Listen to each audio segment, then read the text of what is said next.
ரத்தம் கொடுக்குறதோ குடையிறதோ போட்டு நோண்டுறதோ வேண்டியதில்லை. வர்றவங்க போகும்போது நொண்டிட்டு போகக்கூடாது, வரும்போது நொண்டிட்டு வரலாம், போகும்போது நல்ல நடந்து அப்படிங்கிறது. சரி, இங்கே அக்குபஞ்சர் படித்ததுக்கு அப்புறமேட்டு ஒருபடி சிகிச்சைக்கு மேலே இன்னும் ஒரு சில விஷயங்கள் எனக்கு இன்னும் தெரிஞ்சுக்கணும் தேடுதலுக்காக பண்ணும்போது இங்கே வந்து பாத சிகிச்சை முறை எளிமையான முறையில் சொல்லிக் கொடுக்குறதுதான் வந்து எனக்கு தமிழ் கிடைச்சிது.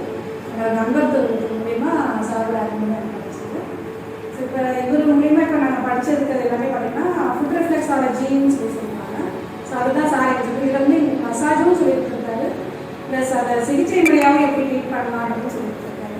ரெண்டும் சேர்ந்து இவ்வளோ கம்மி அமௌண்ட்டில் இப்படி ஒரு கிளாஸஸ் வந்து நாங்கள் ஆஃபரில் கிடைக்கும் எதிர்பார்க்கவே இல்லை.